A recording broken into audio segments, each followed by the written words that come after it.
And I'm bringing up Salesforce because I think they're a good example of how AI can be used. Salesforce is one of the main barometers of the economy at large. There's a reason why Salesforce is one of the few companies out there reflected in the Dow Jones Industrial Average, because it has such a far-reaching impact with large enterprise organizations across all imaginable verticals. Welcome to Urelevant, the podcast that is all about helping you find relevance in the economy of now. I'm Mike Wheeler, author, entrepreneur, and online instructor, and now here's this week's episode of Urelevant. This is the first of a three-part series I'm doing related to customer relationship management, or CRM, and it'll be of interest to you if you don't have a lot of business experience or real-world experience dealing with customer relationships. And also, I'm coming from the angle of that of being a Salesforce instructor online and in the Salesforce space for close to a decade now. I thought it would be beneficial to have a resource I could point people towards if they needed to understand the background information around how Salesforce specifically, and also at a high level, how businesses in general should handle marketing, sales, and service. So I'll call this the Attract, Attain, Retain series. And that's going in the order of marketing, sales, and service. Attract would be for marketing, which we'll cover in this episode. Attain would be the next episode for sales, and then Retain would be for the third and final episode in this three-part series, and it's where we would provide service and support. So it's the full life cycle of a business-to-business relationship or business-to-consumer, where you have to first attract attention, and then once you've attracted that attention of a potential customer, then you want to attain them as a customer by closing deals. And then once you've attained that customer by closing that first deal, then you want to retain them as a customer by providing them with excellent service and support. So here in this particular episode, we're going to be talking about marketing and attracting attention to your brand or your product or service, or all of the above. So this is something that will be helpful also to business owners who are trying to focus in on their marketing efforts, as well as those trying to understand the knowledge areas on the Salesforce Administrator Certification exam around sales and marketing applications and service and support applications. Also, I'm currently authoring the chapter in my upcoming Salesforce Certification study guidebook from O'Reilly Media on Attract, Attain, Retain. So my intention in that study guide book from O'Reilly, which is coming out in early 2025, is to place that chapter before I go into those knowledge areas specifically for sales and marketing applications and service and support. And one of the primary drivers of marketing in Salesforce, or in marketing in general, is the creation of campaigns. You may be familiar with campaigns in the context of politics and the different political campaigns that are out there. And one of the goals of anyone campaigning for office is name recognition. And usually those that win elections are the most well-known, and it's very hard for someone to garner votes if they are virtually unknown. The first goal of marketing or campaigning is to attract attention. And in the context of business, that would be for your brand and raising brand awareness, and then also trying to interest those potential customers in your product and or service. So on the marketing side, some of the primary objects and the different types of records you'll be using and seeing there in the interface would be campaigns, and then inside of those campaigns are a lot of data points around your intended audience, your anticipated spend, your anticipated return on investment, or ROI, and a lot of tracking of those different leads or people that have expressed some sort of interest or people that you're targeting for your campaigns. Now, beyond campaigns, another important record would be any lead records. And these leads can come in any number of ways inside of your CRM system, whether it's Salesforce or some other CRM. Some of those are inbound and some are outbound. You may be doing outbound cold calling or reaching out through LinkedIn and going out and finding new lead records, or you may be enticing people to visit your website or download a white paper or attend a webinar or enroll in a free course, as a few examples. Whatever it may be, you're doing these efforts and these activities to bring new people into your instance of Salesforce or whatever CRM you're using. You can do things in Salesforce as well, such as create what are known as web-to-lead forms and embed those on your website so that whenever someone fills out a form, that does feed automatically into your Salesforce instance. You want to try to capture at the very least their email address and ideally at least their first name. And on the marketing side of things, it is a fine balancing act as far as not asking for too much information. And what you'll find in practice is if you start having forms out there for people to fill out, the response rate and submission rates on your forms will drop as you add more fields and requirements and expect more from your leads to fill out. That information is valuable, but the main goal initially in attracting attention is, once you do have that initial attention, is to get the email address and possibly the first name, and then you can always do a follow-up then and start gathering further details. And then as well, especially in this emerging era of AI, you will have AI chatbots embedded into your websites, and they're always available and growing more intelligent every day. And to be able to do some of that, marketing qualification for you as far as asking questions of your potential customers that are hitting your website or engaging with your chatbot to find out what their time frame and budget is and what their interest is. There's a lot of different ways that you can track your referral sources and by way of how they came to your website. And these different channels, though, you'll need to think about strategically and also be able to measure so that you know which of the various marketing channels are bringing you the greatest return on investment. Some of those channels would be email marketing. That is one of the tried and true, one of the longest running marketing mechanisms out there. And as well, chatbots, like I mentioned before, are another effective marketing mechanism now. And then with your website, that's another channel or referral source, and even television ads, print ads, radio, trade shows, and more. You want to be thinking about all the different ways that people might have their awareness raised as to your brand and your product and service. And you can segment your various campaigns by channel as well, so you can keep track of which channels are bringing you the best results. And then inside of Salesforce specifically, you can connect those people that you have inside of your campaigns so that you can follow those people throughout the life cycle of any potential deals. So you may have contact records in your campaigns in addition to the leads. Now, you will typically work with a lead at the beginning of that relationship, and then once they're converted, they become a contact. The lead record's no longer used. It doesn't get deleted, but is pretty much hidden from use in Salesforce. You have them as a contact, and that contact is associated with the account or the company that they work for. So that company field name, which is a text field on the lead record, becomes an actual record that belongs to the account object inside of Salesforce, and then also that opportunity is related as well. Now, as those deals eventually close on the sales side of the fence, that can all be tracked back through what is known as campaign influence inside of Salesforce. And then you can attribute that influence of those campaigns on those closed-won opportunities. This gives business owners more intelligence around where to be spending their ad spend. The goal of any lead is to take them successfully through the lead conversion process through qualifying them. You've maybe been on the receiving end of a qualification process as a lead yourself. If you've ever stepped onto a car lot, you have a lot of interest from salespeople wanting to try to send you home in a new vehicle. And you'll be on the receiving end of a lot of qualifying questions. They'll start asking how your credit is, if you're employed, if you have any money for a down payment, if you have a trade-in, what your time frame is for leaving the lot. They'll show a lot more attention to you if you have good credit, large down payment, or if you're paying cash, if you're employed, if your time frame is to leave the lot with a new car today. Whereas if you have bad credit, no down payment, you're unemployed and not really interested in buying a car today, but just looking around, they may leave you their card so you can reach out to them when you're ready in a few months or years. But this helps them to prioritize which leads that have the most chance of converting to a sell. And especially in a commission-based environment or business, you have to prioritize the leads based on which would be considered hot leads versus cold leads. And so a fun film recommendation I'd like to add related to how leads used to be handled before the advent of CRM systems and before Salesforce would be the movie Glengarry Glen Ross by David Mamet. There in that film, you'll find great performances by Jack Lemmon and Al Pacino and others, and their leads in that film were tracked on 3x5 note cards, and then the good leads would go to the closers, as did the coffee in the famous line from Alec Baldwin from that film, which was, quote, "Coffee is for closers, so therefore put that coffee down." I think something like this film is a good reminder, though, that when we look at history and how leads were handled back in the day before computers were on every desk, the main takeaway is that customer relationship management has been around for a very long time, as long as commerce has been happening.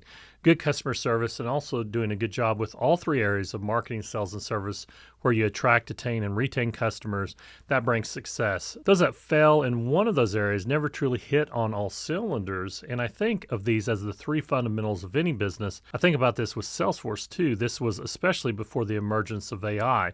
Those were the three fundamentals of Salesforce: marketing, sales, and service, or the marketing cloud, the sales cloud, and the service cloud. Now, just as a quick aside, with artificial intelligence into the equation, Salesforce now has a new mantra where it is data plus AI plus CRM plus trust. Really grown their business from a CRM company to those now four main legs of their table, or their four foundational areas of data plus AI plus CRM plus trust. AI can also assess what are the most lucrative channels and what have the greatest return on investment, and also identify if there are some gaps in your marketing process based on not only the behaviors of your marketing reps, but also based on other marketing principles, and get ideas for things you could do to improve your overall marketing process to then go and adjust your CRM system accordingly. Also, you'll have AI baked in more and more into these CRMs where it'll give you real-time or just-in-time instructions or guidance for your users. And one of the things that you'll see mentioned inside of Salesforce will be recommendations as to how to help generate marketing emails. That's one area where AI really excels, is writing compelling copy and content. And as always, you can review that and tweak that through their feedback frameworks and make further adjustments. And you can start turning those into prompt templates for later reuse. And what's so important to understand is that inside of the context of your CRM, what I think Salesforce is doing quite well with their Einstein Trust Layer is that they're providing a step to gain context for that particular record, and this is what they call prompt grounding inside of the Einstein Trust Layer diagrams, which I'll link to in the show notes. Whenever you enter a prompt into Salesforce, it goes through a several-step process. One of those steps that it goes through is known as prompt grounding. That has to do with the context of that particular record you're dealing with. It's one thing to be working inside of a CRM such as Salesforce and then having another window open and you can say all you want about a record, but that AI system won't have access to that record. It's in a separate system, in a separate window. You have to infer things, give a lot of background, give a lot of information. But if you're inside of your CRM, such as Salesforce, and it has that context of that record and the history of the content and the company that they work for, other people or other leads or contacts that have resulted from that same company, that context, i.e. prompt grounding, is invaluable in gaining further intelligence that is more specific to that individual lead record rather than just some generic high-level overview that would apply to any random lead record. The whole idea of prompt grounding has to do with context, and I'm bringing up Salesforce because I think they're a good example of how AI can be used. And Salesforce is one of the main barometers of the economy at large. There's a reason why Salesforce is one of the few companies out there reflected in the Dow Jones Industrial Average, because it has such a far-reaching impact with large enterprise organizations across all imaginable verticals. Whenever you see a company that's part of the Dow Jones Industrial Average that has its fingers in all conceivable industries across the globe, their approach to how they're responsibly handling AI in the context of respecting and securing people's data so it's not being trained on by these AI models through what is known as the trust boundary, that's why it's important to look at Salesforce's approach. Salesforce is known to say now your data is your product, not ours. Very important distinction. I think you'll see a lot of companies going and doing likewise or copying the approach that Salesforce is doing. I think their roadmap and their approach and their goals with AI are quite sound and make a lot of sense. And central in that is the word trust. You'll see that repeated early and often when dealing with Salesforce. Anything related to AI especially is the word trust. And then as well, just be mindful of the term Einstein, and it has to do with their AI platform or Salesforce's AI. I've noticed that Salesforce is now out there saying anyone can be an Einstein. They used to say, and other tech companies used to say before AI, that anyone could code. And we're really seeing a pivot now away from that because the coding is more and more being done by AI. And we all don't need to code now. With AI and thanks to AI, we can in essence be an Einstein. We can be smarter than we actually are through the help of our AI assistants, such as in the context of CRM or Salesforce, which would be the Einstein platform. That idea of anyone being an Einstein means that you can surround yourself with effectively various experts that are there for you to advise you all along the way in your journey, and either learning a new tool for yourself, such as Salesforce, or new technology, such as artificial intelligence, or trying to set up your own business, starting with marketing in the attraction phase as far as how to build your brand awareness, how to write effective ad copy, and more. Also, your marketing process. And you can have different marketing processes based on what you're trying to sell. So if you sell widgets or generators, you might have different processes for those too. A good CRM system can handle multiple processes depending on the type of customer you're targeting or the type of product that you're trying to sell. Salesforce can and does handle quite well the ability to manage multiple marketing processes. And those are called marketing processes inside of Salesforce, and those tie into what are known as different record types or specifically lead record types. And those would be, in essence, different types of leads. I find that record types are hard to wrap your mind around when you're starting out or if you're unfamiliar with Salesforce or their underlying processes. Another thing that's commonly confused is the term objects. Objects, I like to equate to nouns, and then you have your different types of object records, and that would be known as record types. I call record types the adjectives of Salesforce, the different types of nouns. And so remember when you first learned about nouns in English class, they can be people, places, or things. If you equate objects in Salesforce as nouns, you can realize that they can be just about anything under the sun. So when you hear about objects in Salesforce, think of them as nouns or people, places, or things. Objects in Salesforce can be jet engines or refrigeration units, generators, baseball cards, just about anything. And the really common objects or things are leads and contacts and accounts and opportunities. These are often referred to as standard objects because they come standard inside of Salesforce because they're so common. And then with those objects or things, if you will, you may have different types of them, which would be known as Salesforce as different record types for those things or objects or nouns. A good example of different types of leads would be for real estate.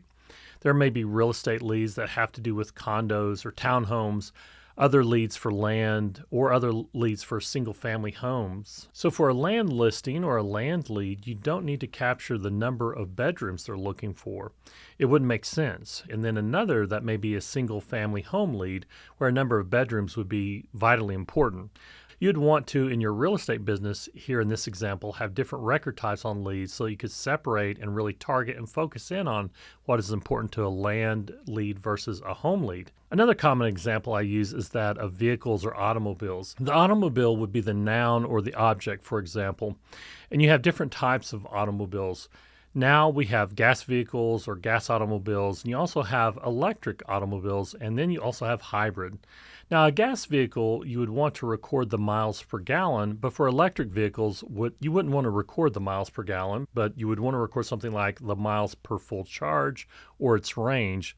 So that, in a nutshell, is a quick review of what are known as record types in Salesforce that tie into the different types of underlying processes that Salesforce really excels with and caters towards large organizations when they outgrow selling just one thing. I always recommend as well with your organization or your Salesforce instance, if you're using Salesforce, is to hold off on using record types until you've outgrown the use of a single record type. Salesforce works quite well out of the box with its kind of hidden default master record type for all objects. If you're only selling widgets, by all means, don't introduce record types because there's just a singular thing that you're selling or a singular thing that you're marketing towards or trying to attract attention to eventually sell and to eventually service. So there's no need for record types in that scenario or that cadence of that relationship from attract, attain, retain. You're just selling widgets, so no record type is needed for leads or opportunities or for cases, if you will. But once you outgrow that or you branch out into other areas or concerns and you sell, for example, widgets and now generators, or if you're selling land and condos and homes, or if you're selling gas and electric vehicles, then by all means, you'd want to implement different processes for the marketing of those things. That means multiple record types and multiple processes on the attract side of things that can help dictate what you should do all along the way, from that initial attraction through the different status designations on those lead records and during that lead qualification process until you reach the point of the lead conversion process. And that is the line as to where the marketing hands off that potential customer over to your sales department. And that line is different for each business, and effective CRM systems can handle that quite effectively and do so by way of being highly customizable so you can identify the different stages or phases of that path of an initial inquiry to then being converted over through the lead conversion process into a contact, account, and opportunity, and hand that over to the sales department. And then that's where the sales process takes over. And we'll dive deeper into that next episode and talk about the attain phase sales side. So I look forward to the next episode of Urelevant here, and be sure and subscribe so you're alerted to the next episodes. Next week will be sales, where we attain customers, and then the following week will be the retain phase of the marketing, sales, and service life lifecycle where we'll talk about service and support. By the end of this three-part series, this will prove to be a great resource or backgrounder for you to become more familiar with effective customer relationship management or CRM